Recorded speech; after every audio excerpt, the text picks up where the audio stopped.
బ్రహ్మజ్ఞానం కోరి వచ్చినటువంటి ధనికుని యొక్క కథలో 4వ ఎపిసోడ్. వాస్తవానికి ఆ కథ చదవడానికి 3 నిమిషాల నుంచి 4 నిమిషాలు పడుతుందేమో. అంత కూడా పడదు. ఇంకా తక్కువే పడుతుంది. మరి ఆ 3, 4 నిమిషాల కథలో మనం ఇన్ని గంటలు మాట్లాడుకోవడానికి అవకాశం ఉందా అంటే 100కి 100% అవకాశం ఉంది. అందువల్ల మనం ఆ కథని ఎప్పటికీ మర్చిపోకుండా ఉండాలి అంటే దాన్ని మనం చాలా లోతుగా విశ్లేషణ చేసుకున్నప్పుడు మీకు గాని, నాకు గాని అది గుర్తుండిపోతుంది అలానే. అందుకోసమే మనం ఏ కథను కూడా అలా సింపుల్‌గా వదిలేయడం లేదు. మనం చాలా లోతుగా విశ్లేషణ చేసుకుంటూ ఉన్నాం. బాబా వారు మనకెంతో సమయాన్ని ఇచ్చారని అనుకుంటూ ఉన్నాను. ఆ సమయాన్ని మనం సద్వినియోగం చేసుకునే క్రమంలో ఉన్నాం. కాబట్టి బ్రహ్మజ్ఞానాన్ని పొందడానికి లేదా ఆత్మ సాక్షాత్కారాన్ని పొందడానికి యోగ్యత కింద ఒక 10 లక్షణాలు గురువుగారు చెప్పారు. శ్రీ సాయినాథులు వారు చెప్పారు. ఆ 10 లక్షణాల్లో మనం 6ని మాట్లాడుకున్నాం. ఒకసారి అవి నెమరు వేసుకుంటే ముముక్షత లేదా స్వేచ్ఛనందుటకు తీవ్రమైన కోరిక, విరక్తి లేదా ఇహపర సౌఖ్యములందు విసుగు చెందుట, అంతర్ముఖత, పాప విమోచన పొందుట, సరైన నడవడి, ప్రియమైన వానికంటే శ్రేయస్కరమైన వానికి కోరుట. ఇప్పుడు మనం ఏడో దాన్ని ఇంతకుముందు అనేక సందర్భాల్లో ఈ టాపిక్ గురించి మాట్లాడాం. ఈ ఆన్‌లైన్ సత్సంగంలో మొదటి నుంచి ఉన్న వాళ్ళకి అది ఆల్రెడీ తెలుసు. లేదంటే ఆ లోపల ఉన్నటువంటి వీడియోస్‌ని మరొకసారి చూడొచ్చు మనం. లేదంటే మళ్ళా ఇంకోసారి నేను షేర్ చేస్తా. మనస్సును, ఇంద్రియములను స్వాధీనముంచుకునుట. ఆధ్యాత్మిక మార్గంలో ఉత్కృష్టమైనటువంటి సిలబస్ ఏదైనా ఉందంటే ఇవే. ఎందుకంటే శరీరానికి సంబంధించి ఏముండదు. ఆధ్యాత్మిక మార్గంలో శరీరానికి ఇంపార్టెన్స్ ఏముండదు. ఇంపార్టెన్స్ ఉన్నదంతా మనసుకి, ఇంద్రియాలకి, మనసు తర్వాత బుద్ధి. మనకు 4 ఉన్నాయి గదా! మనసు,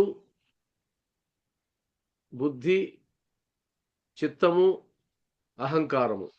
ఇవి ఉన్నాయి గదా! వాటికి సంబంధించిన సిలబస్సే ఎక్కువుంటుంది. అంటే అంతర్ముఖానికి ఎక్కువ ఇంపార్టెన్స్ ఉంటుంది. బహిర్ముఖానికి పెద్ద ఇంపార్టెన్స్ ఏముండదు. అది మనకై మనం తెచ్చుకోవాలి. అంటే శరీర ఆరోగ్యాన్ని కాపాడుకోవాలి. బాబా వారు చెప్పినట్టు గమ్యస్థానాన్ని చేరు వరకు రౌతు తన గుర్రాన్ని ఏ విధంగా అయితే జాగ్రత్తగా చూసుకుంటాడో, ఆ విధంగా ఈ శరీరాన్ని జాగ్రత్తగా చూసుకోవాలి అన్నది సింపుల్‌గా ఒక్క మాటతో చెప్పి పడేశాడు. కాబట్టి శరీరాన్ని జాగ్రత్తగా ఉంచుకోవాల్సిందే. శరీరం శుష్కించినప్పుడు ఈ మనసు, ఇంద్రియాలు ఇవన్నీ నీ స్వాధీనంలో ఉండవు. అది అబద్ధం. స్వాధీనంలో ఉండడం అబద్ధం. నిన్న మేము వెళ్ళొచ్చాం ఒకరింటికి. మా దూరపు బంధువులు పెద్దవాళ్ళు. వాళ్ళకి దాదాపు 70 ఏళ్ళు అలా ఉంటాయి. రిటైర్మెంట్ అయిన తర్వాత వాళ్ళిద్దరికీ వ్యాధుల పాలై ఉన్నారు. ఇద్దరు ఒకరికొకరు సాయం చేసుకుంటూ ఉండాల్సిందే. ఎవరో ఒకరు ఊతం లేకుండా వాళ్ళకి ఏ కార్యం గూడా జరగదు. నిత్యావసర కార్యక్రమాలు గూడా జరగవు.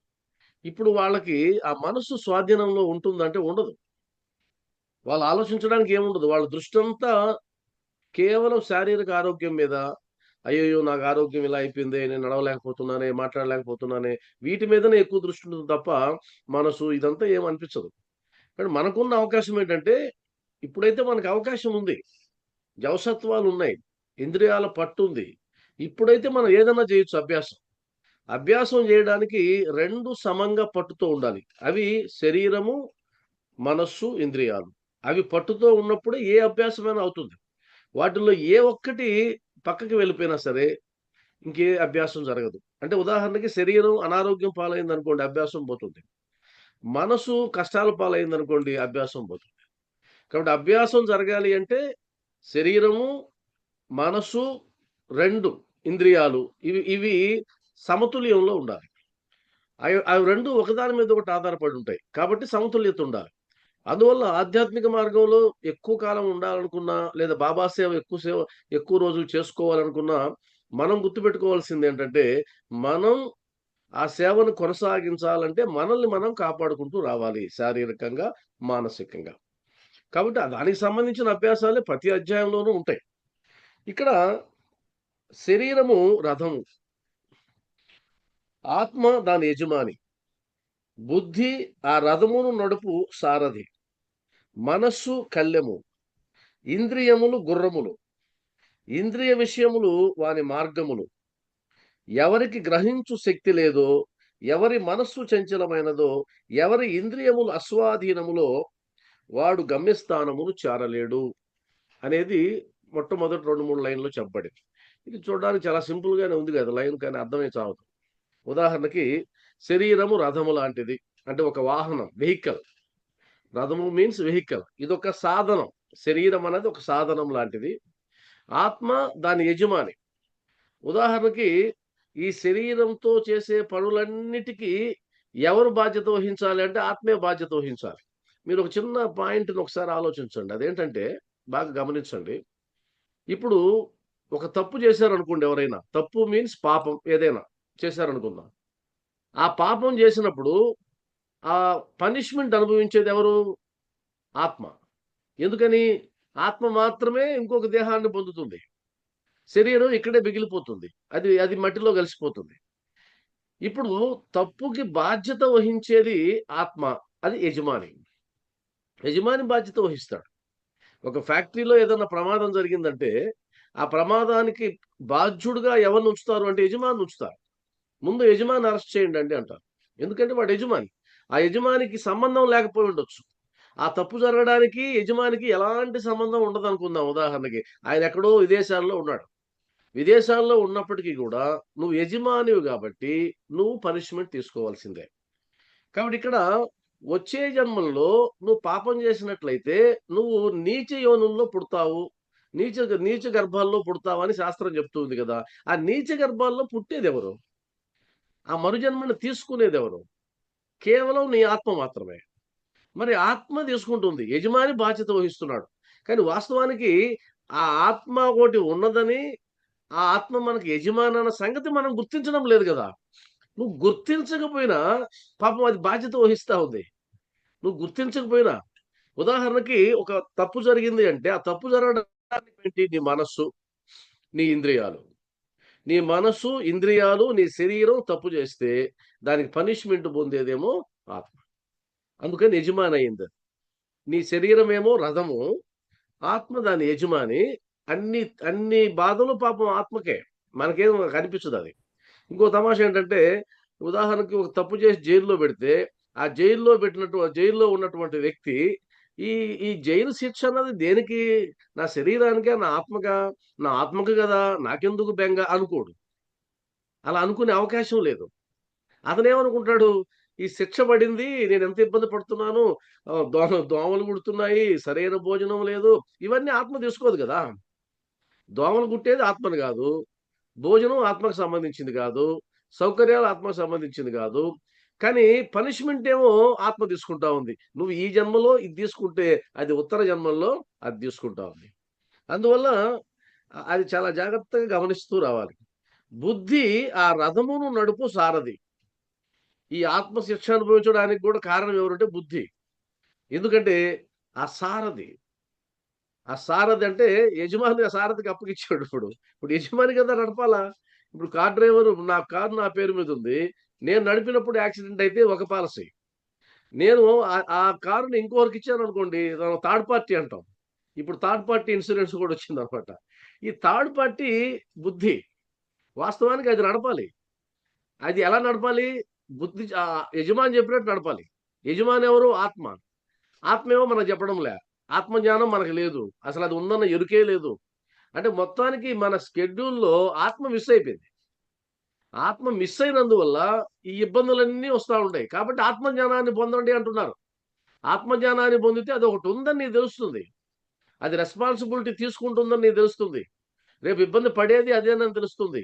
వాస్తవానికి నేను ఆత్మస్వరూపుణ్ణి అని తెలుసుకున్న తర్వాత ఇంకా ఈ సమస్యలు రావని చెప్తా ఉంది శాస్త్రం. అది తెలుసుకోవడమే కష్టంగా ఉంది.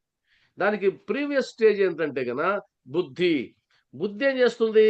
అది సారథి. సారథ్యం వహిస్తుంది బుద్ధి. ఆ బుద్ధి సారథ్యం వహించి ఈ వెహికల్‌ని యజమాని చెప్పినట్టుగా నడవాలి. యజమాని మిస్ అయిపోయిందిక్కడ. ఈడ యజమాని లేదు. యజమాని అనేది ఇక్కడ మనం యజమానికి సంబంధించిన జ్ఞానం మనకు లేదు. మనం దాన్ని సాధించడానికే ఇప్పుడు మనం తపన పడుతూ ఉన్నాం. కాబట్టి మనస్సు కళ్ళెము. ఆ బుద్ధి రథమును నడుపు సారథి బుద్ధి గదా! ఆ బుద్ధి దేని ద్వారా ఆ వాహనాన్ని అదుపు చేయాలి అంటే, మనసనేది ఒకటుంది. అది విచ్చలవిడిగా పోతూ ఉంటుంది. అదెక్కడ పోతుందంటే, ఈ 5 ఇంద్రియాలనే గుర్రాలున్నాయి చూసారా? ఈ 5 ఇంద్రియాలనే గుర్రాలు అన్నిటికి కట్టి, అది ఒకే మార్గంలో నడిపేటట్లు చెయ్యాలి సారథి. బాగా అర్థం జేసుకోండి. 5 గుర్రాలు, 5 ఇంద్రియాలని జెప్పారు కింద. ఇంద్రియములు, గుర్రములు, ఇంద్రియ విషయములు వాని మార్గములు. ఇప్పుడు ఉదాహరణకి 5 గుర్రాలు బాగా ఇంకొకసారి ఇమాజిన్ చేద్దాం. ఒక రథం ఉంది. రథానికి యజమాని ఒకడున్నాడు. దాన్ని పక్కన పెడదాం. ఆ రథం పైన సారథి కూర్చొనుండాలి. ఆ సారథి ఆ వాహనాన్ని నడపాలి. ఆ సారథి పేరు బుద్ధి. మధ్యలో మనస్సొకటుంది. అది కళ్ళెం. మనస్సనేది కళ్ళెం. ముందు 5 గుర్రాలున్నాయి. 5 గుర్రాలు, 5 ఇంద్రియాలు. 5 గుర్రాలని కలిపి ఉంచేటువంటి కళ్ళెం ఒకటుంటుంది. ఆ కళ్ళెం ఎవరి చేతిలో ఉంటుంది? సారథి చేతిలో ఉంటుంది. బుద్ధి చేతిలో ఉంటుంది. ఆ బుద్ధి ఆ వాహనాన్ని నడుపుతూ ఉంది.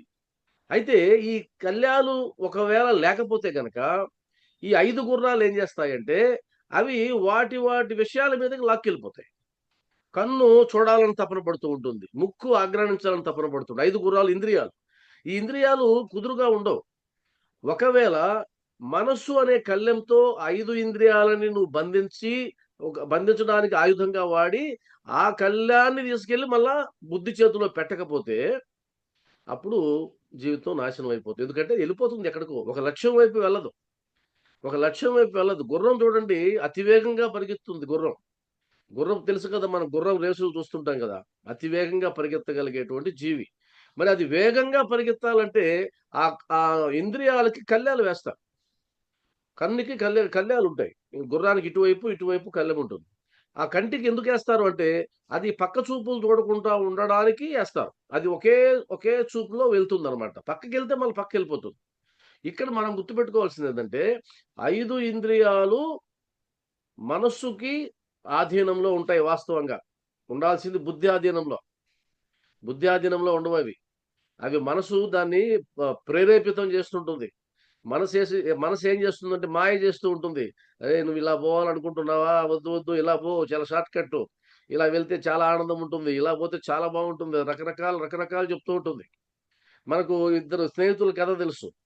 ఇద్దరు స్నేహితుల కథలో ఇద్దరు స్నేహితులు అలా బజార్‌లోకెళ్ళి ఒకడి మనసేమో అక్కడ ఒక వేశ్యల నాట్యం ఉంది, నృత్యం ఉంది. వేశ్యలు నృత్యం చేస్తుంటారు.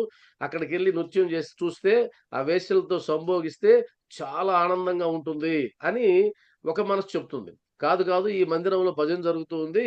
ఆ భజనలోకి వెళ్లి పార్టిసిపేట్ చేస్తే మనకు చాలా పుణ్యం వస్తుందో ఒక మనసు చెప్తుంది. ఇప్పుడు మనసనేది అది నడుపుతూ ఉంటుంది. డ్రైవ్ చేస్తూ ఉంటుంది.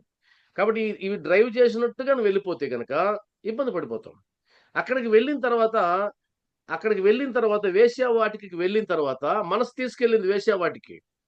మనసు తీసుకెళ్ళిన తర్వాత బుద్ధి జోక్యం చేసుకునింది. బుద్ధి జోక్యం చేసుకొని, "ఒరేయ్ పిచ్చోడా! నీ మిత్రుడేమో అద్భుతంగా పుణ్యాన్ని సంపాదించుకుంటూ ఉంటే, నువ్విక్కడికొచ్చి పాపాన్ని సంపాదించుకుంటున్నావురా!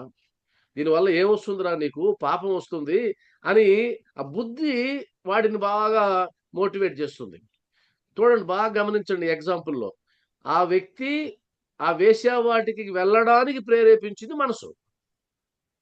ఆ మనసు తీసుకెళ్ళిన శరీరాన్ని బుద్ధనేది ఒకటి గాని ఉంటే గనక, ఆ బుద్ధి వాడిని "అరే! తప్పు చేస్తున్నావు" అని చెప్పింది. అప్పుడు ఆ బుద్ధి మాట విని, అబ్బా! నేనెంత పొరపాటు చేసినాను. నా మిత్రుడేమో ఆనందంగా వాడు పుణ్యాన్ని సంపాదించుకుంటున్నాడు. నేనేమో ఇక్కడ పాపాన్ని సంపాదించుకుంటున్నానని వాడనుకున్నాడు. అక్కడికి వెళ్ళినటువంటి వాడు మందిరానికి వెళ్ళడానికి మనస్సుకు దోహదం చేసింది. మనసేం చేసింది, వేశ్యావాటిక వల్ల ఏముందిరా వేస్ట్‌ది.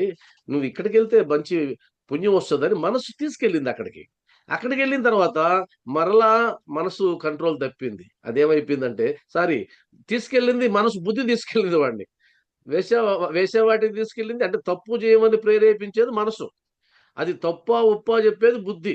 ఈ 2 గుర్తుపెట్టుకోవాలి మనం. మనసు చంచలంగా ఉంటుంది. బుద్ధి స్థిరంగా ఉంటుంది. బుద్ధి ఎప్పుడు స్థిరంగా ఉండదు. చంచలంగా ఉండదు. ఇక్కడికొచ్చేసరికి వాడేమో పుణ్యం సంపాదించుకోవడానికెళ్ళాడు. సారీ, వాడేమో ఆనందాన్ని అనుభవించడానికి వెళ్ళాడు వేశ్య వాటికలో. నేను ఇదేంది చెక్క భజన, ఈ రామ భజన, ఎందుకు ఈ భజనలు, తలకాయ నొప్పి, ఏం ఉపయోగం వీటి వల్ల అని అక్కడి నుంచి రావడానికి ప్రయత్నం చేశాడు. ఈ 2 ఎగ్జాంపుల్స్ మీరు బాగా గమనిస్తే మనసు పని చేయమని పురమాయిస్తుంది. సాధ్యమైనంత వరకు మనసు నియంత్రణలో లేని వాళ్ళందరికీ అది అదుపు తప్పేటట్లే చేస్తుంది. మనసును నియంత్రించిన వాళ్ళకి అదేం కాదింకా. బుద్ధి న్యాయ నిర్ణేతగా ఉంటుంది. ఒక పని చెయ్యమని పురమాయించేది మనస్సు. ఆ పని మంచిదా, చెడుదా నిర్ణయించేది బుద్ధి.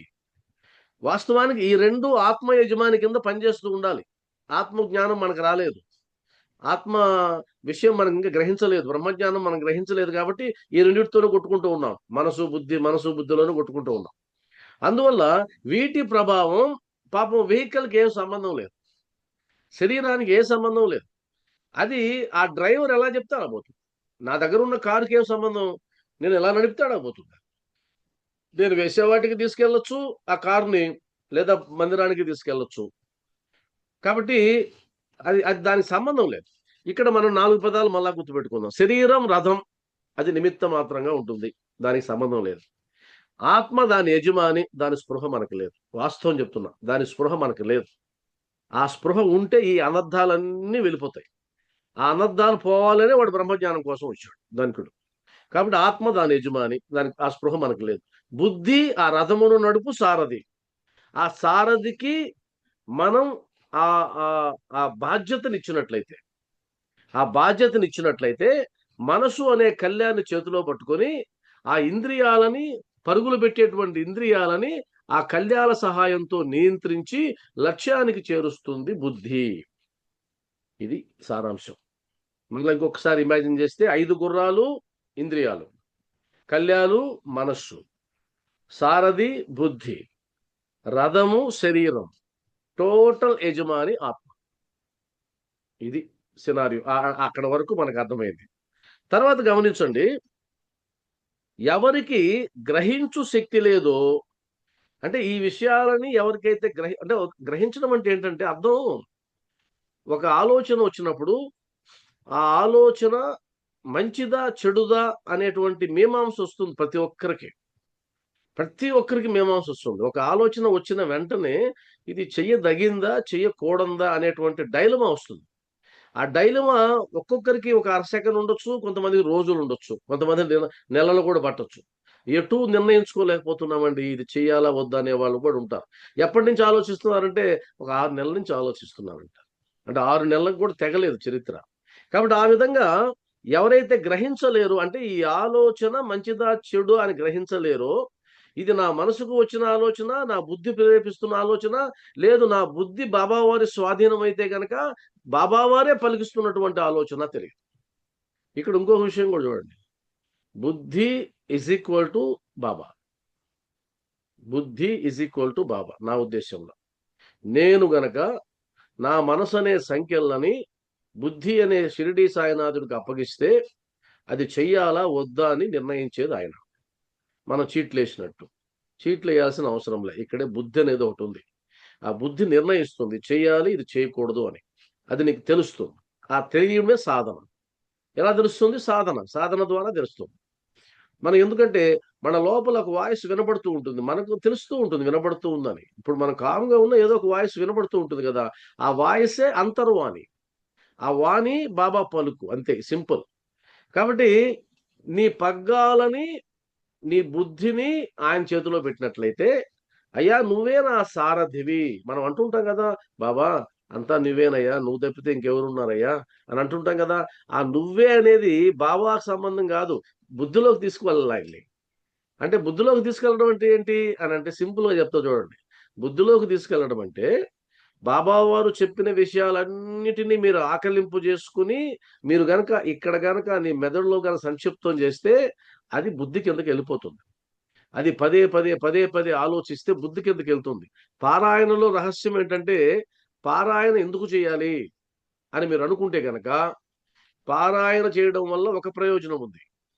ఆ ప్రయోజనం ఏంటంటే, ఒక్కసారి ఒక విషయాన్ని చదివినప్పుడు అది నీ మెదడులో న్యూరాన్ సిస్టమ్‌లో రికార్డ్ అవుతుంది. చదివితే గనక విత్ 5 సెన్సెస్ అంటే ఏకాగ్రంగా చదివితే. మరలా చదివినప్పుడు ఆ న్యూరాన్‌లో ఉండేటువంటి ఇంప్రెషన్స్ ఏవైతే ఉన్నాయో ఎలక్ట్రోమాగ్నెటిక్ ఇంప్రెషన్స్ అంటారు. విద్యుత్ అయస్కాంత ముద్రలు. అవి రెండోసారి ఏర్పడతాయి. అంటే స్ట్రాంగ్‌గా ఏర్పడతాయి సేమ్ ప్లేస్‌లో. మరలా మూడోసారి చదివినప్పుడు ఇంకాస్త ఇంప్రెషన్స్ స్ట్రాంగ్ అవుతాయి. అలా ఒక 10 సార్లు పారాయణ చేసినందువల్ల, ఆ పారాయణ చేసినందువల్ల ఏ ఇంప్రెషన్స్ అయితే ఏర్పడ్డాయో మొదటి పారాయణ, అది బలపడుతూ, బలపడుతూ పోయి, ఆ ఇంప్రెషన్స్ స్ట్రాంగ్ అవుతాయి. అది లాంగ్ టర్మ్ మెమరీ కింద మారుతుంది. అది అద్భుతమైన జ్ఞాపక శక్తి కింద మారుతుంది. అలా మారి, ఆ సందర్భం వచ్చినప్పుడు వెంటనే నీకది గుర్తొస్తుంది. అది పారాయణ ఉద్దేశ్యం. కానీ వాస్తవం ఏంటంటే, నేను నిజంగానే పారాయణ చేస్తున్నానో లేదో తెలుసుకోవాలనుకుంటే, ఒక చిన్న చిట్కా ఉంది. ఉదాహరణకు నేను 20 ఏళ్ల నుంచి పారాయణ చేస్తున్నానండి. 20 ఏళ్ల నుంచి నేను పారాయణ నిజంగానే చేస్తున్నానా? శ్రద్ధాభక్తులతో అంటాం కదా! శ్రద్ధాభక్తులతో అంటే, నీ ఇంద్రియాలని, నీ మనసుని, బుద్ధిని అక్కడ పెట్టి చేస్తున్నావా? లేదా అని తెలుసుకోవాలంటే సింపుల్‌గా మీకేదో ఒక రేగే అనే భక్తుడొచ్చాడనుకోండి. మనసులోకి రేగే అని భక్తుడొస్తే, ఆ రేగేకి సంబంధించినటువంటి ఇతివృత్తం సచ్చరిత్రలో ఉన్నది నీకు గుర్తు రావాలి. ఏ అధ్యాయంలో ఉన్నది గుర్తు రావాలి. ఒకవేళ ఏ అధ్యాయం గుర్తు రాకపోయినా అందులో ఉన్న విషయాలన్నీ గుర్తు రావాలి. అలా గుర్తుకొచ్చాయి అంటే గనక పారాయణ నిలబడుందిక్కడ. నాకు గుర్తు రాదండి అది. మరలా చూస్తే గాని నాకు గుర్తు రాదంటే, అంతకుముందు నువ్వు చేసిన పారాయణ అంతా గూడా శుద్ధ దండగ. ఎందుకంటే ఇంప్రెషన్స్ ఏర్పడకుండా నువ్వు చేసేటువంటి ఏ సాధన గూడా ఎందుకు పనికిరాదు అనేది గుర్తుపెట్టుకోండి. ఇంప్రెషన్స్ ఏర్పడకుండా నువ్వు చేసే ఏ సాధన గూడా ఎందుకు పనికిరాదు. ఇంప్రెషన్స్ ఏర్పడాలి. అందువల్లనే ఇప్పుడు మనం చేస్తున్నది అధ్యయనం. అధ్యయనం వల్ల ఏమవుతుంది? ఒకే పదం బాగా లోతులో నిక్షిప్తమైపోతుంది. ఇంప్రెషన్స్ ఏర్పడతాయి. అలా ఇంప్రెషన్స్ ఏర్పడినందువల్ల జీవిత కాలంలో ఇంక మర్చిపోయే అవకాశం ఉండదు. అంత స్ట్రాంగ్‌గా ఏర్పడతాయి. కాబట్టి గ్రహించు శక్తి గలదు అంటే అది అర్థం. గ్రహించు శక్తి గలదు అంటే ఇదంతా ఎవరికైతే అర్థమవుతుందో వాళ్ళకి. ఎవరి మనసు చంచలమైనదో ఇక్కడ గ్రహించు శక్తి లేదు అనుంది. సారీ. గ్రహించు శక్తి లేదో, ఎవరి మనసు చంచలమైనదో, ఎవరి ఇంద్రియములు అస్వాధీనములో అంటే నీ స్వాధీనంలో లేవు అంటే బ్రాకెట్‌లో ఏం పెట్టాడంటే బండి తోలువాని దుర్మార్గపు గుర్రముల వలె మళ్ళా చూడండి. బండి తోలువాని దుర్మార్గపు గుర్రముల వలె. దుర్మార్గపు గుర్రాలు అంటే ఆ యజమాని యొక్క స్వాధీనంలో లేకుండా ఆయన ఇచ్చినటువంటి డైరెక్షన్స్‌ని పట్టించుకోకుండా మా ఇష్ట ప్రకారం మేము పోతాయి అనేటువంటి ఎద్దులు కొన్నుంటాయి. ఆయన ఎద్దులు కంట్రోల్ చేయాలని చూస్తాడు. అవి వినవు మాట. అప్పుడు ఆ జాటికోలు తీసుకొని బాదుతూ ఉంటాడు. ములకర్రతో పొడుస్తూ ఉంటాడు. ఆ ములకర్రతో పొడిచి, పొడిచి అప్పుడు గాని స్వాధీనంలో రావయి. కానీ కొన్ని గుర్రాలు స్వాధీనంలో ఉండవు చూడండి. కావాలంటే అలా స్వాధీనంలో ఉన్నట్లయితే ఈ హత్యలు జరగవు, మానభంగాలు జరగవు, జైలు శిక్షలు లేవు. అసలు జైల్‌లో ఉండాల్సిన అగత్యమే లేదు. జైల్‌లో ఉన్నారు అంటే అర్థం ఏంటంటే వాడి ఇంద్రియాలు వాడి పట్టుకు తప్పిపోయినాయి. వాడి స్వాధీనంలో లేవు. ఎందుకంటే నేను జైలు స్టాఫ్‌కి సంబంధించి దాదాపు చాలా క్లాసులు తీసుకున్నా వాళ్ళకి. జైలు పోలీసులకి. పోలీసులంటే గార్డుల దగ్గర నుంచి పై ర్యాంక్ వరకు నేను వాళ్ళకి అనేక క్లాసులు చెప్పా. నా పుస్తకాలు ఎక్కువగా ఇప్పుడు బిజీ అయినందువల్ల తగ్గిపోయింది గానీ, వాళ్ళకి ఆ క్రిమినల్ సైకాలజీ ఎలా ఉంటది అనేది నేను చెప్తుంటే వాళ్ళు ఆశ్చర్యపోయేవాళ్ళు. సార్ ఇంత సైకాలజీ ఉందని మాకు తెలీదు. అంటే ఒక క్రిమినల్ జైలుకెళ్ళిన తర్వాత వాడు మారకుండా మరలా పెద్ద క్రిమినల్‌గా ఎందుకు బయటకొస్తున్నాడు? వాడు తప్పు చేసి జైలుకెళ్ళిన వాడు జైల్‌లో సంస్కరించబడాలి. కానీ సంస్కరించబడ్డం లేదు. వాళ్ళు కూడా ఒప్పుకుంటారు ఆ విషయం. చిన్న దొంగగా జైలుకెళ్తే వాడు పెద్ద దొంగగా తిరిగొస్తున్నాడు. ఒక హత్య చేసి జైలుకెళ్తే వాడు ఇంక 10 హత్యలు చేయడానికి సిద్ధపడుతున్నాడు. అంటే అర్థం ఏంటి? అక్కడ ఏదైతే సంస్కరించబడ్డంలా. అలా సంస్కరించబడకపోవడానికి కారణం ఈ మనసు. ఈ మనసు, ఇంద్రియాలు వాటికి సంబంధించినటువంటి అవగాహన లేకపోవడం వల్ల అది సంస్కరించబడ్డంలా. అందువల్ల తప్పు చేసిన వాడు తప్పు చేస్తూనే ఉన్నాడు. వాడు తప్పుని గ్రహించలేకపోతున్నాడు. కాబట్టి దుర్మార్గపు గుర్రాలు ఇంద్రియాలు. దుర్మార్గపు గుర్రాలు ఇంద్రియాలు. అవి ఎందుకంత దుర్మార్గం అంటే సహజంగా అవి మంచివే. సహజంగా మంచివే. కానీ వాటి స్వభావం అలా ఉంటది. మీరు కావాలని చూడండి. మనకు పంచభూతాలు అన్నాం గదా!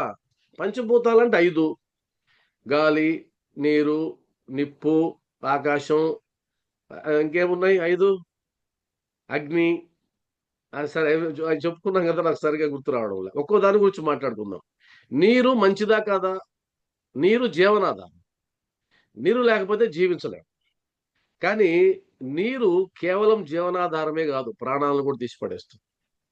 వరదలొచ్చినాయంటే, ఆ వరదల్లో వేల మంది కొట్టుకుపోతారు. నీళ్ళే అవి గూడా. అంటే నీరు అన్నది జీవనాధారంగా మారుతుంది. ప్రాణహాని కలిగించేదిగా మారుతుంది. భూమి అసలు భూమి లేకపోతే ఏముంది? భూమాత. మనం భూమాత అంటున్నాం. నేల తల్లి భూమాత. భూమాత మనందరికీ తల్లి. కానీ ఆ భూమాతే భూకంపం రూపంలో వేల మందిని తీసుకెళ్ళిపోతుంది. గాలి దేవుడు గాలి లేకపోతే ఆక్సిజన్ లేకపోతే మనమేం చేస్తాం? గాలి దేవుడు, వాయుదేవుడాయన. కానీ ఆ వాయుదేవుడే తుఫాన్‌గా మారాడంటే మొత్తం మొత్తం నాశనం చేసి పడేస్తాడు. కాబట్టి మీరేదన్నా తీసుకోండి. పంచభూతాలలో గూడా మంచుంది. తీవ్ర రూపం ఒకటుంది. మంచి రూపం ఒకటుంది. తీవ్ర రూపం ఒకటుంది. అదే విధంగా ఇంద్రియాలు గూడా అవి స్వాభావికంగా మంచివైనా గూడా అవి తీవ్ర రూపంలోకి మార్చుకున్నామంటే మనం, మన ఇంద్రియాలే మన శత్రువులు. అదే గదా మనకు ప్రహ్లాదుడు చెప్పేది హిరణ్యకశిపుడితో. "నువ్వు లోకాలన్నీ జయించావు తండ్రి. కానీ నీ ఇంద్రియాలను నువ్వు జయించలేకపోతున్నావు. నీ ఇంద్రియాలను జయించలేకపోతున్నందువల్ల అవి నీకు శత్రువులుగా మారి చివరికి నిన్నే అంతం చేస్తాయని" చెప్తాడు. కాబట్టి ఇక్కడ చాలా పెద్ద సబ్జెక్ట్ ఇది.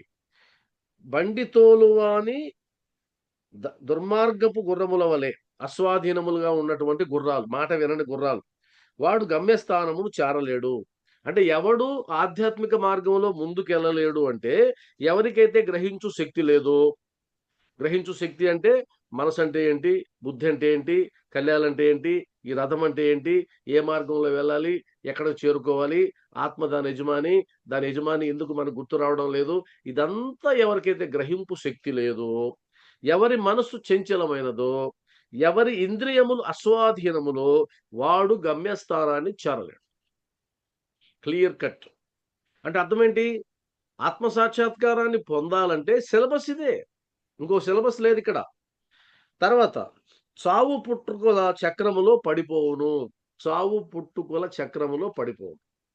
కాబట్టి మళ్ళా చక్రంలో పడిపోతాం. మళ్ళా పుడతాం. మళ్ళా పుట్టామంటే చస్తాం. చస్తే మళ్ళా పుడతాం. పుడితే సస్తాం. అంతే అయిపోయిందిది. తిరుగుతూనే ఉంటుంది చక్రం. ఎవరికి గ్రహించు శక్తి గలదో మళ్ళా దీంట్లో పాజిటివ్ వస్తున్నాడు. ఎవరైతే గ్రహిస్తారో, ఎవరి మనస్సు స్వాధీనమందున్నదో, ఎవరి ఇంద్రియములు స్వాధీనమందుండునో అంటే బండి నడుపువాని మంచి గుర్రముల వలె. ఇక్కడ మీరు ఆ పదాలు మీరు ఇంకొకసారి చూడండి. ఆ పైన చూడండి. బండి తోలువాని దుర్మార్గపు గుర్రముల వలె. ఇక్కడ బ్రాకెట్‌లో బండి నడుపువాని మంచి గుర్రముల వలె. అంటే ఈ గుర్రాలకి ఎవడైతే యజమాని ఉన్నాడో వాడికి ముడిపెడుతున్నారు చూడండి. నా గుర్రం తప్పు చేస్తే, "అయ్యా! నీ ఎద్దు పొడిచిందనంటే, ఎద్దుని అడుక్కోబోవయ్యా" అంటాం మనం. ఎద్దు పొడిచిందంటే, "నీ ఎద్దు కదా పొడిచింది. కట్టు పెనాల్టీ" అంటాం.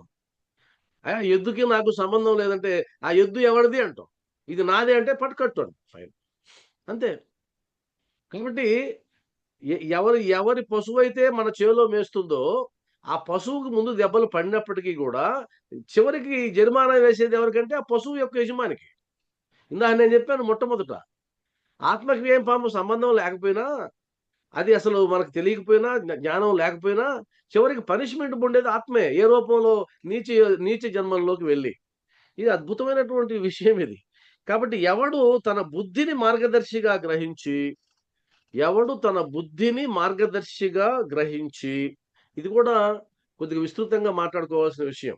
ఎందుకంటే మళ్ళా చదువుతున్నాను చూడండి.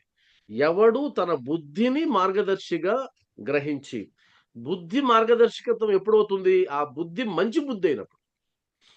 బుద్ధిలో కూడా 2 రకాలున్నాయి. చెడు బుద్ధి, మంచి బుద్ధి. కేవలం బుద్ధి అనేస్తే సరిపోదది. ఒక వ్యక్తిని ఆ బుద్ధి మంచిగా నడిపించి ఎక్కడికో తీసుకెళ్ళింది. అదే బుద్ధి ఇంకొకడిని పతనం జేసి, మత్తుకు బానిసం జేసి, రోడ్ల మీద దొర్లాడేటట్లు జేసింది.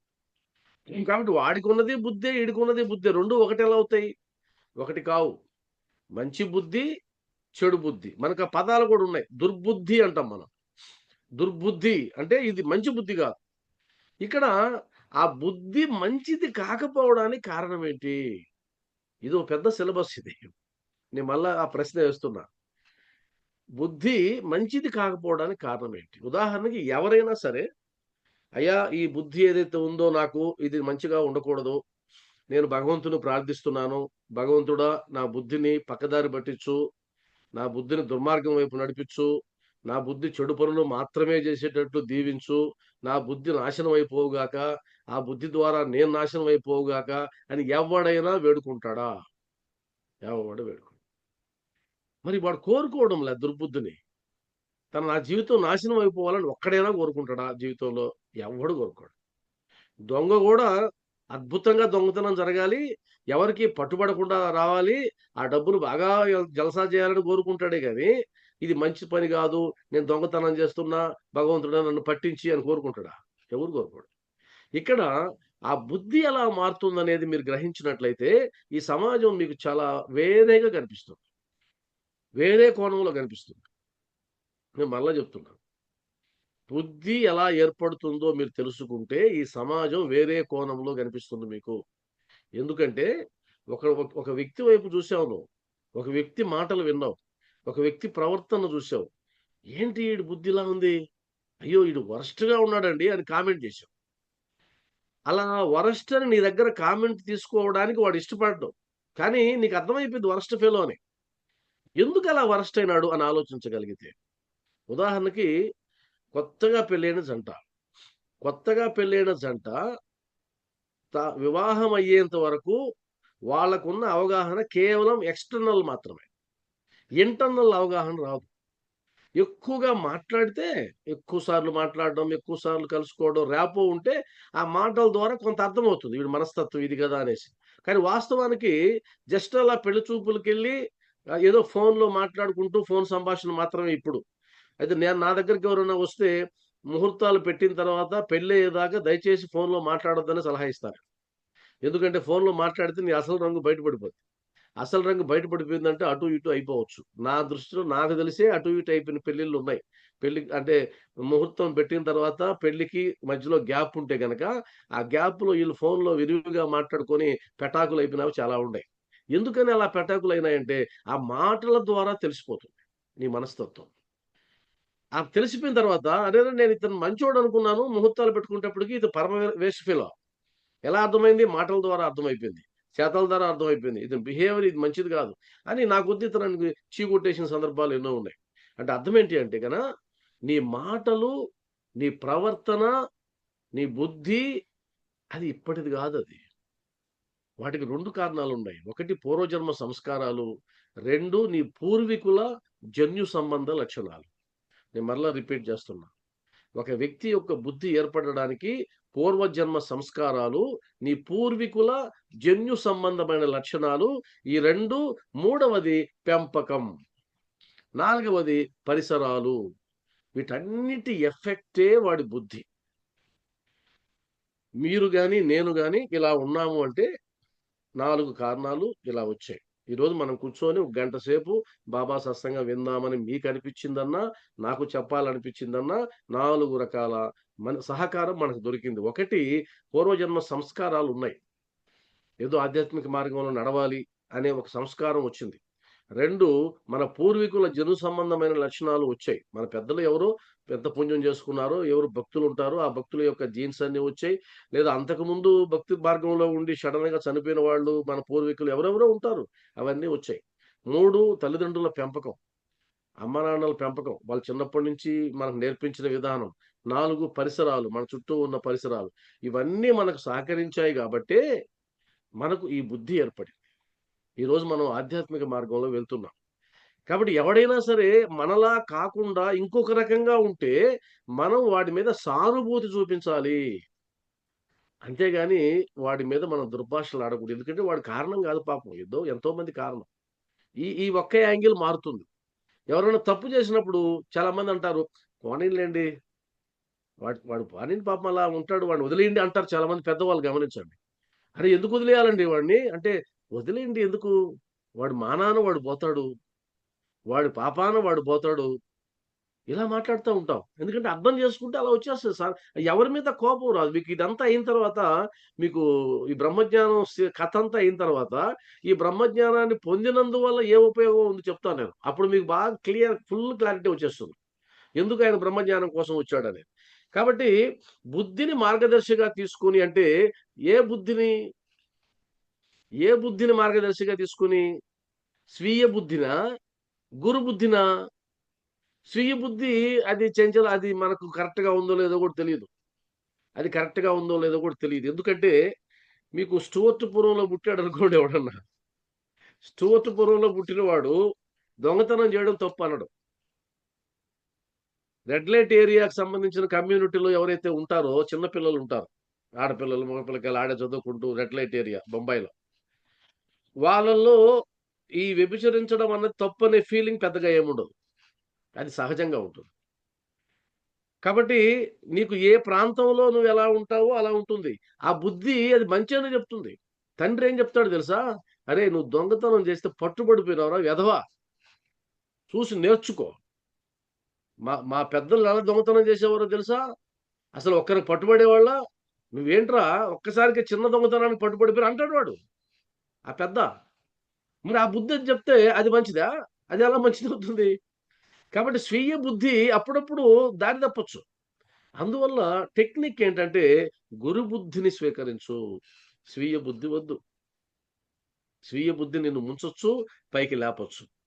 అందువల్ల బాబా నాకు నా బుద్ధి మంచిదో, చెడుదో నాకు తెలీదు గానీ, అది నన్ను ఎలా నడిపిస్తుందో తెలీదు గానీ, స్పష్టత లేదు గానీ, ఒక్కటి మాత్రం స్పష్టత ఉంది బాబా. నీ బుద్ధిని నేను స్వీకరించినట్లయితే, దట్ మీన్స్ నా బుద్ధికి నువ్వే యజమానివైనట్లయితే, ఇక నాకు ఢోకా ఉండదు. కాబట్టి గురు బుద్ధితోనే మాట్లాడతా. అంటే నేనేదో మాట్లాడాననుకోండి, అయ్యా! నేను సచ్చరిత్ర ఆధారంగానే మాట్లాడతానని అన్నాననుకోండి, దాని అర్థం ఏంటో తెలుసా? సచ్చరిత్రలో బాబావారు ఏదైతే చెప్పారో దాని ఆధారంగా మాట్లాడతాను. అంటే నా స్వీయం లేదు. కాబట్టి గుర్తుపెట్టుకోండి బాగా. ఏ బుద్ధితో నువ్వు మాట్లాడాలి? స్వీయ బుద్ధితో గాదు. స్వీయ బుద్ధి అంటే ఒక్కొక్కరికి ఒక్కోటి అనిపిస్తా ఉంటది. ఒక్కొక్కటి ఒకటి అనిపిస్తా ఉంటది. ఉదాహరణకి ఈరోజు మనకు బాబా మీద విమర్శలు చేస్తున్నారనుకోండి. బాబా మీద విమర్శలు చేసేవాళ్ళు ఆ విమర్శలు తీసుకోవడం అన్నది అందరూ ఒకే రకంగా తీసుకుంటున్నారా? లేదు. ఒకరేమంటారు, అఖిలాండ కోటి బ్రహ్మాండ నాయకుడండి. ఆయన్ని వాడెవడు అంటే ఏమవుతది? ఆయనకేం గాదు. వాళ్ళేం చేయగలరు ఆయన్ని? మనం ఊరుకుంటే మేలు అని ఒకడంటాడు. ఒక ఒక ఒక బుద్ధి అంటది. ఇంకొక బుద్ధి ఏమంటుంది? గురువుని అంటుంటే ఊరకుండాలనా మనం? గురువుని తిడుతూ ఉంటే ఊరకుండాలనా? లేదు. మనం పోరాడాల్సిందే అని ఇంకొక బుద్ధి అంటుంది. ఇంకొక బుద్ధి ఏమంటుంది? ఎంతకాలం ఉంటాయండి ఇవన్నీ. ఏదో కొద్ది రోజులుంటాయి మళ్ళా పోతూ ఉంటాయి అని ఇంకొక బుద్ధి అంటుంది. చూడండి సచ్చరిత్రని ప్రామాణికంగా తీసుకొని బాబా మార్గంలో నడిచే భక్తుల్లోనే ఇన్ని వెరైటీలున్నాయి. కాబట్టి మనం దీన్ని నమ్ముకుంటే ఎలా? మనం మునిగిపోతాం. కాబట్టి ఏం జేయాలి? గురు బుద్ధిని స్వీకరించాలి. ఎలా స్వీకరించాలి? మనకు 25వ అధ్యాయంలో శ్యామ వారు ఒక మాటంటారు. పత్తి వ్యాపారం, జట్టి వ్యాపారం యొక్క ఆ సందర్భంలో, "బాబా నువ్వు ఇక్కడే కూర్చుంటావు. ఇక్కడే కూర్చొని మళ్ళా అలజడులు రేపుతావు. నువ్వేమో ప్రశాంతంగా ఉంటావు. మరలా అలజడులు తీర్చే బాధ్యత కూడా నువ్వే తీసుకుంటావు" అనంటాడు. అది నాకు గుర్తొచ్చి, అరెరే! ఇదంతా బాబా వారు చేస్తున్న లీలేను. వాడు తిట్టడం, మనం ఎగరడం ఇదంతా ఎందుకు? అవసరం లేదు. ఆయనే రేపుతున్నాడు. కావాలని రేపుతున్నాడు. కాబట్టి మామిడి పూతల్లాగా ఎవరైతే రాలిపోతారో వాళ్ళందరూ రాలిపోవడానికి ఇదొక నెపం గావచ్చు. లేదా మన భక్తిని దృఢం జేయడానికి ఇదొక నెపం గావచ్చు. లేదా ఎవడు ఉంటాడో, ఎవడు పోతాడో తేల్చుకుందామని కావచ్చు. మనకెందుకు బెంగ? వదిలేస్తే పోద్ది గదా! అని నేను మాట్లాడాననుకోండి, అది గురు బుద్ధి. నా స్వీయ బుద్ధి కాదు. ఎలా మాట్లాడతారండి మీరలా? అంటే, "అదిగో అయ్యా! పలానా అధ్యాయంలో నా గురువు ఇలా చెప్పాడు. కాబట్టి నా గురువు చెప్పినట్లు నేను వింటున్నాను. కాబట్టి ఆయనే సూత్రధారి, ఆయనే పాత్రధారి. మనం నిమిత్త మాత్రులమే." ఇది నాకు అర్థమైందండి సచ్చరిత్ర చదివిన తర్వాత నేను అన్నాననుకోండి, అది నా బుద్ధి కాదు. అది స్వీయ బుద్ధి కాదు. అది గురు బుద్ధితో నేను మాట్లాడుతున్నా. కాబట్టి ఇక్కడ అండర్‌లైన్ చేసుకొని రౌండ్ అప్ జేసుకోండి. ఎవడు తన బుద్ధిని మార్గదర్శిగా గ్రహించి అంటాడో, ఆ బుద్ధిని రౌండ్ అప్ చేసుకొని గురు బుద్ధిని అని పెట్టుకోండి. ఆ బుద్ధి కాదు, గురు బుద్ధిని గ్రహించి తన మనస్సును పగ్గముతో లాగి పట్టుకొనగలడో, వాడు తన గమ్యస్థానమును చేరగలడు. విష్ణు పదమును చేరగలడు. ఇక్కడ ఇంకొక భావన ఉంది. మీరు దీన్ని అర్థం చేసుకున్నట్లయితే, ఇక్కడ నేనేమన్నాను, మన బుద్ధి వద్దు, గురు బుద్ధిని స్వీకరించమన్నా.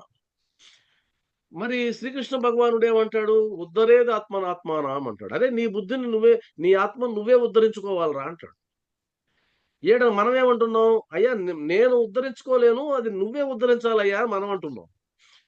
మరి ఆయనేమో నిన్ను నువ్వే ఉద్ధరించుకోవాలిరా అంటున్నాడు. ఈ రెండిటికి ఏది తేడా ఉన్నట్టుందే అంటే, ఆ తేడా ఏంటంటే, మన స్థాయిలో ఇప్పుడు నాకు నేనుగా నిర్ణయించుకునే శక్తి లేదు గాబట్టి, నేను గురు బుద్ధిని స్వీకరిస్తున్నాను. ఒకవేళ నా స్వస్వరూపం నాకు తెలిసిపోయి, నాకు ఆత్మజ్ఞానం వచ్చేసిన తర్వాత, నాకు భగవంతుడికి తేడా లేదని గ్రహించిన తర్వాత, అప్పుడు నన్ను నేను ఉద్ధరించుకుంటా. అంటే అర్థం ఏంటి? నేను ఆ స్థాయికి వెళ్తున్నా. ఇప్పుడు మనం ఆ స్థాయిలో లేవని నేను అనుకుంటూ ఉన్నా. ఆ స్థాయిలో మనం లేము.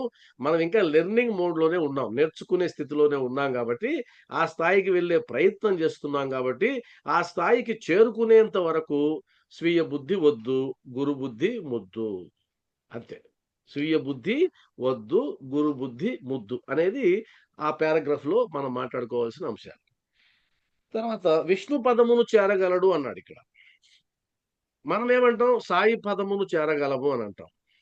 అక్కడ విష్ణువు అన్నా, ఇక్కడ సాయి అన్నా, ఆ రామపదము అన్నా అంతా ఒకటే అనే భావనకి రావడమే ఆత్మజ్ఞానం. అక్కడికి చేరుకోగలగడమే ఆత్మజ్ఞానం. అక్కడికొచ్చిన తర్వాత నీకు ఈ భేదాలు కనిపించవు. ఈ భేదాలన్నీ ఎప్పుడైతే మృగ్యమైపోతాయో, అంతా ఉన్నది ఒకటే అని ఎప్పుడైతే తెలుసుకుంటామో దాన్నే ఆత్మజ్ఞానం అంటాం. కాబట్టి అది ఏడవది అక్కడి కాడికి విడిచిపెడదాం. దీనికే 40 నిమిషాలయింది మనకు. అయ్యో! సరే. తర్వాత ఎనిమిదోది. మనస్సుని పావనము చేయుట. మనస్సు సెంట్రలైజ్ చేశారిక్కడ. మానవుడు ప్రపంచంలో తన విధులను తృప్తిగా, ఫలాపేక్ష లేకుండా నిర్వర్తించని ఎడల, నిర్వర్తించని ఎడల అంటే ఎవరైతే అలా నిర్వర్తించరో, అలా నిర్వర్తించని ఎడల అతనికొచ్చేటువంటి ఇబ్బందులేంటి అనంటే, మనస్సు పావనము కాదు అని తేల్చాడు. మనస్సు పావనము కాదు. నిర్వర్తించని ఎడల. అంటే ఎలా నిర్వర్తించాలి అనంటే, ఒక్క నిమిషం. ఎలా నిర్వర్తించాలి అంటే, తృప్తిగా వేటిని, విధులను, ఏంటి విధులు అది తెలియాలి గదా! ఊరికే లైన్ చదువుకుంటే, ప్రపంచంలో తన విధులను అన్నాడు. తన బాధ్యతలను, తన కర్తవ్యాలని తృప్తిగా తృప్తిగా చేయాలనేది ఎలా చేయాలనడానికి. కానీ ఏవి చేయాలి? ఆ విధులేంటో తెలుసుకోవాలి. ఆ విధులేంటో తెలుసుకోవాలంటే, నువ్వు మనిషిగా పుట్టిన తర్వాత సాధించాల్సినవి ఏమున్నాయి? శాస్త్రం ఏం జెప్పింది? నీ కర్తవ్యం ఏంటి? అనేది కూడా తెలుసుకోవాలి. కాబట్టి ఆ విధులేవైతే ఉన్నాయో ఉదాహరణకి నా విధి ఏమిటి? నా కర్తవ్యం ఏంటి? అప్పుడేమంటాం? ఇప్పుడు ఉదాహరణకి ఒక పిల్లాడు ఒక హెడ్ మాస్టర్ దగ్గరకొచ్చాడు. సింపుల్ ఎగ్జాంపుల్ చెప్తా. వాడు సార్ నాకు అర్థం కావడం లేదు. నేనేం చదవాలి అన్నాడనుకో. అప్పుడు ఆ ప్రిన్సిపల్ ఏమంటాడు? "అరె! నువ్వు ఏ క్లాస్‌లో ఉన్నావురా" అంటాడు. నేను eighth class. Eighth class text బుక్‌లు చదువు. అంతే అయిపోయింది. ఆ సిలబస్ చదువు. ఇప్పుడు మిమ్మల్ని అడిగాననుకోండి, "ఏవండీ మీ విధులేంటి?" అని నేను అడిగాననుకోండి. ఇప్పుడు ఆడేమన్నాడు? మానవుడు ప్రపంచంలో తన విధులను తృప్తిగా అన్నాడు గదా! మరి ఏంటా విధులు? అనంటే, నువ్వు ఏ తరగతిలో ఉన్నావో దానికి సంబంధించిన విధులు. ఏ తరగతులున్నాయండి? ఎన్ని తరగతులున్నాయండి అంటే, 4 తరగతులున్నాయి. బ్రహ్మచర్యము, గృహస్థము, వానప్రస్థము, సన్యాసము. మీరు ఏ తరగతిలో ఉన్నారు? మనమందరం దాదాపుగా ఇప్పుడు మనం మూడో తరగతిలో ఉన్నాం. మూడో తరగతిలో ఉన్నాం. మనం రెండో తరగతిలోనే అనుకుంటా. మూడో తరగతికి కూడా పోలా మనం. మూడో తరగతికి పోయినాం గానీ, మన పేరు ఇంకా అక్కడే ఉంది. రిజిస్టర్‌లో పేరు కొట్టేసుకోలా. వాస్తవానికి మనం వానప్రస్థంలో ఉండేవాళ్ళం అందరూ ఉన్నారు. వానప్రస్థం అంటే ఏంటి? ఎలా తెలుసుకోవాలంటే సింపుల్. నీ కొడుక్కి మ్యారేజ్ అయ్యి, వాడు తండ్రయితే, నువ్వు మూడో క్లాస్‌కెళ్తావు. ప్రమోషన్. నా బిడ్డకి పెళ్లయింది. నా బిడ్డకి కొడుకు పుట్టాడు. నా ప్లేస్ వాడికొచ్చింది. వాడు తండ్రయినాడు. నేను తండ్రిని. వాడు తండ్రయినాడు. నేనేం గావాలి? తాత గావాలి. తాత అంటే ప్రమోషన్‌కెళ్ళాలి. నేనెళ్ళడంలే. అది సమస్య. నేను బాను. నాకిదే బావుంది. నేను మూడో క్లాస్‌లో, రెండో క్లాస్‌లోనే ఉంటాను కూర్చొనున్నా.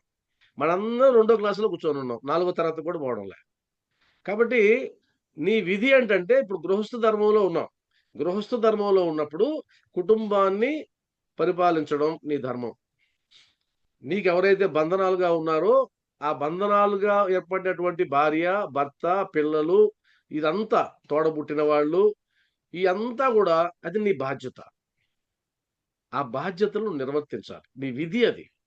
నా విధి ఎలా అవుతుంది? నువ్వు ఈ ధర్మంలో ఉన్నావు గాబట్టి అవుతుంది. కాబట్టి నీ ధర్మానికి మించింది లేదు ఏది గూడా. కాబట్టి గృహస్థు ధర్మంలో ఉన్నప్పుడు గృహస్థుగానే ఉండాలి. మరలా సన్యాసంలోకెళ్ళకూడదు. సన్యాసంలోకెళ్ళకూడదు. గృహస్థుగానే ఉండాలి. బ్రహ్మచర్యంలో ఉన్నప్పుడు బ్రహ్మచర్యగానే ఉండాలి. బ్రహ్మచర్యంలో ఉన్నప్పుడు నేను గృహస్థుగా ఉంటానంటే కుదరదు. కాబట్టి ఇది ఆ బాధ్యతలు అండర్‌లైన్ చేసుకోండి. ఇదో పెద్ద టాపిక్ ఇది. ఎప్పుడన్నా ఒకసారి చెప్పుకుందాం. అంటే ఆశ్రమ ధర్మాలు ఇదో గొప్ప టాపిక్. తృప్తిగా, తృప్తిగా అని ఎందుకన్నాడంటే ఏమొచ్చింది కర్మరా నాయన. ఏంటి ఈ రోజు ఈ పని చేసుకోవాలి, డబ్బు సంపాదించాలి, ఈ జీతం సరిపోవడం లేదు, ఈఎంఐలు కట్టలేకపోతున్నాం, ఇంట్రెస్ట్ కట్టలేకపోతున్నాం. ఏంటి కర్మ ఇది గాదు. ఆ ఉన్నదేదో తృప్తిగా జీవించు. ఉన్నదాంతో తృప్తిగా ఉండు. ప్రసాద భావనతో ఉండు. ప్రసాద భావనతో అంటే భగవంతుడు ఇచ్చింది నీ కుటుంబం భగవంతుడే ఇచ్చాడు. ఆదాయ మార్గం భగవంతుడే ఇచ్చాడు. కాబట్టి ఉన్నదాంతో తృప్తిగా జీవించడం అలవాటు చేసుకో. అది తృప్తిగా. తృప్తిగా జీవించలేని వాడు ఎప్పుడు చరిత్రలో మనశ్శాంతిని పొందలేడు. తృప్తి లేదా మనశ్శాంతి లేదు. మనశ్శాంతినిచ్చేది ఒకటే ఒకటి తృప్తి. ఉన్నదానితో తృప్తి. ఈరోజు ఉండేటువంటి టెన్షన్‌లు, బీపీలు, షుగర్‌లు ఇవన్నీ ఉన్నదానికంటే ఎక్కువ గావాలన్న తాపత్రయంలోంచి పుట్టినవే. అంటే ఒక తరం గాదు 4 తరాలకు సరిపడా ఆస్తులున్నప్పటికీ గూడా, ఇంకా సంపాదించాలి, ఇంకా కోట్లు గడించాలి, ఇంకా అంతా ఇంక 10 తరాలు, 20 తరాలు చెరగకుండా ఉండాలనేటువంటి ఆ తపన, ఆ తాపత్రయంలో నుంచి కష్టాలన్నీ వస్తున్నాయి. వాస్తవానికి అది లిమిటెడ్ జీవితం ఇంకెంతకాలం ఉండబోతానురా నాయనా! ఉన్నదేదో చాలు సరిపోయింది అని అనుకునేటువంటి తృప్తి లేదు. అసంతృప్తి. భార్యాభర్తల మధ్య అసంతృప్తి. బిడ్డల పట్ల తల్లిదండ్రులకు అసంతృప్తి. తల్లిదండ్రుల పట్ల బిడ్డలకు అసంతృప్తి. ఏంటి ఇలాంటి తల్లిదండ్రులు పుట్టానే నా కర్మ. నా కర్మగాలి మీలాంటి కడుపున పుట్టా. చెత్త మనుషుల కాడకి పుట్టా నేను అని వాడంటాడు. నా కర్మగాలి ఎప్పుడు ఏ పాపం చేసినానో ఇలాంటి బిడ్డలు నా కడుపులో పుట్టారని తల్లిదండ్రులంటారు. ఏ పాపం చేసుకున్నానో ఈ భర్త నాకు దొరికాడు. ఏ పాపం చేసుకున్నానో ఈ భార్య నాకు దొరికింది. ఇలా దొరికిన దాన్ని అసంతృప్తిగా తీసుకొని జీవించలేకపోవడం అన్నిటికంటే పెద్ద రోగం అది. అది పెద్ద జబ్బు. క్యాన్సర్ కంటే పెద్ద జబ్బు ఏదన్నా ఉందంటే, ఉన్నదానితో తృప్తి చెందలేక అసంతృప్తి వైపు పరుగులు పెట్టడమే క్యాన్సర్ కంటే బలమైన వ్యాధి. ఆ వ్యాధిలోంచి నువ్వు బయటకొచ్చి తృప్తిగా జీవించడం మొదలుపెట్టావంటే, అసలు నీ దరిదాపులకు గూడా రోగాలేవి రావు. దరిదాపులకు గూడా రావు. ఈ మధ్య ప్రపంచంలో ఒక చైనా వ్యక్తి ఎంత సింపుల్‌గా జీవించొచ్చో నిరూపించాడు. ఇంకేదైనా సందర్భంలో మాట్లాడుకుందాం. ఎంత సింపుల్‌గా జీవించొచ్చో అంటే మాక్సిమం సింపుల్. ఇంక అంతకు మించి సింపుల్‌గా ఎవరు జీవించలేరు ప్రపంచంలో. ఆయన నిరూపించాడు. ఆయన గొప్ప గొప్ప అవార్డులన్నీ వెళ్ళాయి. అతను ఎక్కడికి వెళ్ళినా ఉన్నదాంతో తృప్తిగా జీవిస్తాడు. ఆనందంగా జీవిస్తాడు. అది నేర్పించాడు ప్రపంచానికి. కానీ మనం అసలు లేదు. ఒక ట్రైన్ జర్నీ చేయాలంటేనే మనకు ఎక్కడ లేని సందేహాలు. జనరల్‌లో పోతే ఎలా? థర్డ్ ఏసీలో పోతే ఎలా? సెకండ్ ఏసీలో పోతే ఎలా? అది ఎలా ఉంటదో? ఈ ఏసీలో ఎక్కడన్నా పొగలొస్తాయేమో? రైలు కింద ఏదైనా బాంబు పెడతాడేమో? అని రకరకాలు. ఈ మధ్య మేము సినిమాకెళ్తే మా మేనకోడలు ఆ పిల్లలకి సీటు మీదకి ఒక చిన్న ఇస్తారు కుషన్‌లాగా. చిన్న పిల్లలు కూర్చొని సీట్‌లో ఇస్తారు. ఆ సీటు మన సీటు మీద పెట్టుకొని చిన్న పిల్లలు కూర్చుంటారు దాంట్లో. మల్టీప్లెక్స్‌లో ఇస్తుంటారు గదా! బ్యాగ్‌లాగా ఇస్తారు. సినిమా స్టార్ట్ అయిన తర్వాత ఎవరో ఒక బ్యాగ్ తీసుకొచ్చి ఒక కార్నర్‌లో పెట్టాడు. అప్పటినుంచి ఆ అమ్మాయి "మావయ్య వాడెవడో బ్యాగ్ తెచ్చాడు మావయ్య. ఆ మూల పెట్టాడు మావయ్య. అదేమన్నా ప్రమాదమేమో మావయ్య" నా చెవి కాడికొచ్చి ఒకటే "అమ్మ అది కుర్చీ తల్లి. అది చైర్ మీద పిల్లల కోసం వేసుకునేది" అంటే "కాదు కాదు మావయ్య చూడు మావయ్య" అంటది. తృప్తి లేదు. టెన్షను. నిరంతరం టెన్షను. కాబట్టి అండర్‌లైన్ చేసుకోవాల్సిన పదం మరలా మీరు ఆలోచించాల్సిన పదం తృప్తి. అలా తృప్తిగా ఇక్కడ ఉన్న 40 మంది జీవిస్తున్నామా? ఇప్పుడు నా ముందు 40 మంది కూర్చొనున్నారు. ఈ 40 మంది ప్రశ్న వేసుకోండి. నాకున్న దాంతో తృప్తిగా ఉండగలుగుతున్నానా? అలా ఉండగలిగితే తృప్తిగా లేనిదేమన్నా నా దగ్గరుందా? తృప్తిగా జీవించలేనిదేమన్నా ఉందా? బాబా వారు సత్యరతుల్లాగా అంటాడు, నా భక్తుని ఇంట లేమి పొడసూపదు అంటాడు. లేమి పొడసూపదు అంటే ఇది లేదు అనడానికి లేదు. ఏదైతే నా భక్తుడికి ఉండాలో అవంతా ఆయన ఇచ్చాడు. ఈడ లేమి అంటే దారిద్ర్యం అని గాదు. లేమి అంటే పేదరికం అని గాదు. లేమి అంటే లేనితనం. నా భక్తుని ఇంట లేనితనం ఉండదు. అంటే అయ్యో! ఇది నాకు లేదే అని ఉండదు. అంటే అర్థమేంటి? నీకేదైతే అవసరమో, ఎంతవరకైతే అవసరమో అది నేనిచ్చాను. కానీ నువ్వేమనుకుంటున్నావంటే, ఇంకా ఎక్కువ గావాలనుకుంటున్నావు. అది నాకు సంబంధం లేదంటాడు బాబా. ఉన్నది నీకేదైతే అవ్వాలో అది ఇచ్చానయ్యా. అంతకు మించి నీ నీ ఇష్టం ఇంక. అది నీ తాపత్రయం నువ్వు పడు అంటాడు. తర్వాత ఫలాపేక్ష లేకుండా ఉండడం. ఇది గీతాచార్యుడు చెప్పిందే. కర్మ చెయ్యి, ఫలితం ఆశించొద్దు. నిర్వర్తించని ఎడల అతని మనస్సు పావనము కాదు. మనస్సు పావనం గావాలంటే 2 ఉండాలి. 1 తృప్తిగా జీవించాలి. 2 ఫలాపేక్ష కోరకుండా జీవించాలి. పని చేస్తూ వెళ్ళాలి. ఫలితం ఆశించకూడదు. హాయిగా ఉంటుంది మనసు. ఉన్నదాంతో తృప్తిగా జీవించాలి. హాయిగా ఉంటుంది మనసు. ఇంకెక్కడ నీకు మనసు పావనం ఎందుకు గాదు? నాకు మనసేం బాగలేదండి. ఎందుకు బాలే? ఏమొచ్చింది? కొంప మునిగిపోయేది ఏమొచ్చింది? ఏముండదు. అంతేముండదు. కానీ ఏదైతే నీకు ఉందో దాంతో నువ్వు తృప్తిగా లేవు. అలా తృప్తిగా లేకపోతే నువ్వు ఏం చేసినా ఆనందంగా ఉండే అవకాశం లేదు. ఇక్కడ మనకు ఒక కథుంది. అది అస్పష్టంగా గుర్తుకొస్తుంది నాకు. ఒక యజమాని తన పొలంలో పనిచేయడానికి కొంతమంది కూలి వాళ్ళు అవసరమైంది. ఆయన అందరిని వెళ్లి కేక వేసొచ్చాడు. అమ్మ మా పొలంలో పనిచేయడానికి వస్తారా? రేపు పనుంది అని. వాళ్ళు సరేనన్నారు. ఉదయాన్నే 8 గంటలకి ఒక వ్యక్తొచ్చాడు. పొలంలో దిగాడు. ముందు రోజు ఏం చెప్పాడాయన? నా పొలంలో పనిచేసే వాళ్ళకి రోజుకి రూ. 100 ఇస్తాను అనన్నాడు. యజమాని రూ. 100 ఇస్తా అన్నాడు. 8 గంటలకు వచ్చిన ఆయన పొలంలో దిగమన్నాడు. దిగేశాడు. పని చేస్తూ ఉన్నాడు. 9 గంటలకి ఒకాయనొచ్చాడు. ఆయన గూడా ఏవండీ పని చేయొచ్చా అంటే, ఆ! చేయమన్నాడు. 11 గంటలకు ఒకాయనొచ్చాడు. ఆయన అయ్యా పని చేయొచ్చా? నన్నడిగారు గదా మీరు. ఆ! చేయమన్నాడు. మధ్యాహ్నం భోంచేసిన తర్వాత ఒకాయనొచ్చాడు. అయ్యా పని చేయొచ్చా? చేయమన్నాడు. ఆ విధంగా 8 గంటలకు ఒక వ్యక్తొచ్చాడు. 9 గంటలకు ఒక వ్యక్తొచ్చాడు. 11 గంటలకు వ్యక్తొచ్చాడు. భోజనం తర్వాత ఒక వ్యక్తొచ్చాడు. నలుగురు ఆ పొలంలో పనిచేశారు. అంతా 5 గంటలకు అయిపోయిన తర్వాత 5 గంటలకు యజమాని దగ్గరికెళ్లారు. యజమాని ఏం చేశాడు? అందరికి 100, 100, 100 ఇచ్చాడు. రూ. 100 ఇస్తా అన్నాడు కదా! ముందు రోజు. రూ. 100 ఇచ్చాడు. ఇప్పుడు చూడండి ఏముంటదాడ? ఆడ ఏమవుద్ది? ఇక్కడ అసలు కీలకమైన విషయం ఉంది.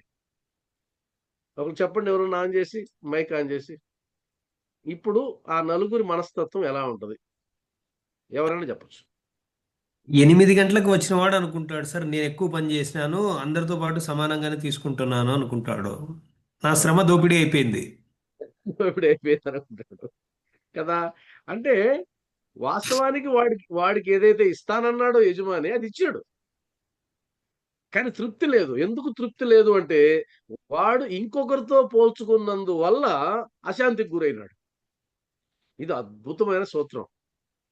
వాడి తృప్తి పోవడానికి కారణం ఏంటంటే, ఇంకొకడితో పోల్చుకున్నాడు. అరె! నాకు 100 9 గంటలకొచ్చినోడికి 100 ఆ 9 గంటలకొచ్చినోడు ఏమనుకున్నాడు, సరే నాకు సరే 100 ఇచ్చినాడు.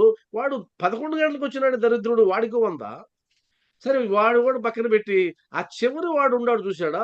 మధ్యాహ్నం తాపీగా భోంచేసుకొని వచ్చి వాడు పని చేస్తే వాడికి కూడా 100 అప్పుడు 8 గంటలకొచ్చినోడు, 9 గంటలకొచ్చినోడు, 11 గంటలకొచ్చినోడు వాడిని చెప్తారు అందరూ. అంటే ఇక్కడ భగవంతుడు నీకివ్వాలనుకున్నది ఇస్తున్నాడు. నీకెందుకు వాడితో పని? నీకివ్వాలనుకుంది 100, 100 ఇచ్చాడు తీసుకో. కానీ మనం అయ్యా! ఆయన ఇస్తానన్నాడు 100 ఇచ్చాడు. ఆయన వాళ్ళకి ఎంత ఇచ్చుకుంటే నాకెందుకు? అది నా డబ్బు గాదు గదా! నా శ్రమకు తగ్గ ప్రతిఫలం వచ్చేసింది గదా! కానీ ఇప్పుడు నాకు తగిన ప్రతిఫలం గురించి ఆలోచించడంలే. వాడికొచ్చిన దాని గురించి ఆలోచిస్తున్నాం. కాబట్టి నీకు అశాంతి రావడానికి, అసంతృప్తి కలగడానికి నీకున్న దాని గురించి గాదు బెంగ. నీకు లేనిది ఇంకెవడికో ఏదో వచ్చిందని బెంగ. నీ కొడుక్కి కానిస్టేబుల్ ఉద్యోగం వచ్చింది. ఉద్యోగం లేదు, లేదు, లేదు అనుకుంటున్నావు. ఉద్యోగం వచ్చింది. కానీ నీ కొడుక్కి కానిస్టేబుల్ ఉద్యోగం వస్తే పక్కింటి వాడికి గ్రూప్ 1 ఉద్యోగం వచ్చింది. వాళ్ళిద్దరూ క్లాస్‌మేట్స్. ఒకే తరగతిలో చదివారు. మీ ఇద్దరు పక్క పక్క ఇల్లోళ్ళు. ఇప్పుడు కానిస్టేబుల్ ఉద్యోగం వచ్చిందన్నటువంటి ఆ తృప్తి పోయిందామెకి. పోయి వాడికేమో గ్రూప్ 1 ఉద్యోగం వచ్చింది, ఆఫీసర్ అయినాడు. ఈ నా కొడుకేమో కానిస్టేబుల్ అయినాడని ఎత్తుకునింది. ఇప్పుడు అశాంతి పోవడానికి కారణం వీడి కొడుక్కి ఉద్యోగం వచ్చిందని గాదు. తక్కువ ఉద్యోగం వచ్చిందని గాదు. వాడికి ఎక్కువ ఉద్యోగం వచ్చిందని. ఈ ఫిలాసఫీ మన జీవితాల్లో జరగతానే ఉంది. ఇది ఇది అనాదిగా జరుగుతా ఉంది. దీనిని ఎవరు బ్రేక్ చేయగలిగితే వాళ్ళే జీవితంలో తృప్తిగా, మనసును ప్రశాంతంగా పావనం చేసుకునే అవకాశం ఉంటుంది తప్ప, పోలిక దీన్ని మర్చిపోవాలి. బాబావారు సచ్చరిత్రలో కూడా అంటాడు. మీరు ఎవరితోనూ పోటీ పడవద్దు. సచ్చరిత్ర ప్రారంభంలోనే వస్తది అద్భుతమైన మాట. మీరు ఎవరితోనూ పోటీ పడవద్దు. వాగ్వివాదానికి మీరు గురి కావద్దు. వాగ్వివాదం వద్దు. ఒకరితో పోటీ వద్దు. అందువల్ల ఏమంటాడు ఆధ్యాత్మిక మార్గంలో, నీ దగ్గర ఉన్నదేదో నీ దగ్గర ఉన్నది. నీ దగ్గర లేనిదేదో నీ దగ్గర లేదు. నీ దగ్గర ఉన్నదాన్ని దూరం ఎవడూ చేయలేడు. నీ దగ్గర లేని దాన్ని ఎవడు నీకు తెచ్చివ్వలేడు. ఉన్నదానితో సంతృప్తిగా జీవించు. అయిపోయింది సూత్రం. ఇది మొదలు పెడదాం ఈ రోజు నుంచి అందరం. నా దగ్గర ఉన్న 41 మంది. ఇంకా ఆనందం తప్పి ఇంకేమొస్తది జీవితాల్లో? ఇంకేం వచ్చే అవకాశమే లేదు. ఆనందం తప్పితే ఇంకేమీ రాదు. సాయి బంధువులారా. కాబట్టి గుర్తుపెట్టుకోండి. మనస్సుని పావనం చేయడం అన్నది కేవలం అది మన చేతుల్లో మాత్రమే ఉంటుంది. నీ ఆలోచనల్లో మాత్రమే ఉంటుంది. నీ భావజాలంలో మాత్రమే ఉంటుంది తప్ప ఇంకెవరి దగ్గర ఉండే అవకాశం లేదు. కాబట్టి మనస్సుని పావనం చేయవలసిందే. మనస్సు పావనము కానిదే అతడు ఆత్మ సాక్షాత్కారము పొందలేడు. అయిపోయింది. మనస్సు పావనము కానిదే ఆత్మ సాక్షాత్కారము పొందలేవు. పావనమైన మనస్సులోనే వివేకము, వైరాగ్యము మొలకెత్తి క్రమముగా ఆత్మ సాక్షాత్కారమునకు దారితీయును. ఆత్మ సాక్షాత్కారం రావాలంటే 2 ఉండాలి. వివేకము, వైరాగ్యం. ఈ 2 లేకుండా అసంభవం జరగదు. అసలు ఆధ్యాత్మిక మార్గంలో ఒక్కడుగు కూడా ముందుకేయలేవు. ఈ 2 లేకపోతే గనక. వివేకము అంటే దానికి బ్రాకెట్‌లో ఇచ్చాడు. అనగా సత్యమైన దానిని, అసత్యమైన దానిని కనుగొనుట. ఏది సత్యము, ఏది అసత్యము. ఏది నిజము, ఏది అబద్ధము. ఏది మంచి, ఏది చెడు. ఏది నా వాళ్ళు, ఎవరు నా శత్రువులు. ఏది నాకు మేలు చేస్తుంది, ఏది నాకు కీడు చేస్తుంది. ఏది నేను వెళ్ళవలసిన దారి, ఏది నేను వెళ్ళకూడని దారి. ఇదంతా వివేకం. వివేకం ఉన్నవాడు ఆ 2 చాయిస్‌లు వచ్చినప్పుడు మనం అంటుంటాం గదా! ఒక ఏలు పట్టుకో పెద్దవాళ్ళు అంటుంటారు. ఒక వేలు పట్టుకో వాడు వేలు పట్టుకుంటే నేను అనుకున్నదే వచ్చిందంటాడు. ఈడ వేలు పట్టుకోవడం వివేకంతో ఆలోచించాలి. గుడ్డిగా వేలు పట్టుకోవడం గాదు. ఈడ వేలు పట్టుకోవడం అంటే ఆడ నీ విచక్షణ పట్టుకునే దాంట్లో గాదు. ఏది పట్టుకోవాలో నిర్ణయించుకొని పట్టుకోవాలి అంతే. ఏదో గుడ్డిగా వచ్చిందని గాదు. నేను అనుకున్నదే వచ్చింది. ఇది వద్దు. కాబట్టి వివేకము అంటే ఏది సత్యము, ఏది అనిత్యము, అసత్యము. ఏది నిత్యము, ఏది అనిత్యము. ఇది సింపుల్‌గా తెలిసిపోతుంది గదండీ అంటాం. తెలియనే తెలీదు. వాస్తవంగా తెలిసిపోతే ఇంక నీకు ఈ శరీరం మీద మమకారం గూడా ఉండదు. శరీరం మీద మమకారం గూడా ఉండదు. ఎందుకంటే ఈ శరీరం ఎప్పుడోకప్పుడు మట్టిలో కలిసేదే గదా! ఇది సత్యం. మరి మట్టిలో కలిసేదానికి ఈ ఈ ఈ నగిషీలెందుకు? ఈ రంగులెందుకు? ఈ పక్క తెల్లని ఎంటుకలున్నాయి. దీనికొక్కరావు రంగీయరమా? మా మిసెస్‌నోడు. ఇక్కడ తెల్లెంటుకలుంటే నీకు ఏం మునిగిపోయిన తెల్లెంటుకలుంటే, ఆ తెల్లెంటుకలు బాగాలేవు. ఇదో మీసాలు ఇక్కడొక్కరావు మీసాలున్నాయి. ఇది మీసం ఉంటదా? నీ జుట్టుంటదా? నువ్వుంటావా? ఇది నిత్యమా? అనిత్యం. అలా ఫీలింగ్‌కెళ్ళిపోయిన వాడు అరే ఏదుంటే ఏమయ్యా? నలుపు ఒక రంగే, తెలుపు ఒక రంగే. తెలుపు రంగు గాదని ఎవరన్నారు? అదొక రంగు. ఇంద్రధనుస్సులో అన్ని రంగులు ఉన్నాయి. ప్రకృతిలో అన్ని రంగులు ఉన్నాయి. అన్ని రంగుల్లో తెలుపు రంగు గూడా ఒకటి. ఈ భావనలోకెళ్ళిన వాడికి అలా ఉండదు. అంటే తప్పని నా ఉద్దేశ్యం గాదు. అంటే ఆ భావజాలం వచ్చేస్తే ఆలోచన తీరు మారిపోతుంది. మన ప్రవర్తన తీరు పూర్తిగా మారిపోతుంది. రెండోది వైరాగ్యం అంటే అసత్యమైన దాని యందలి అభిమానం లేకుండుట. ఇక్కడ 2 పదాలు అద్భుతమైన పదాలు. ఒకటి ఏది సత్యము, ఏది అసత్యం తెలుసుకున్నావు వివేకంతో. తెలుసుకున్న తర్వాత అసత్యమైన దాన్ని విడిచిపెట్టేయాలి. అది వైరాగ్యం. అసత్యమైన దాన్ని విడిచిపెట్టేయాలి. సత్యమైన దాన్ని పట్టుకోవాలి. తర్వాత ఏది తాత్కాలికం, ఏది శాశ్వతం తెలుసుకున్నాం వివేకంతో.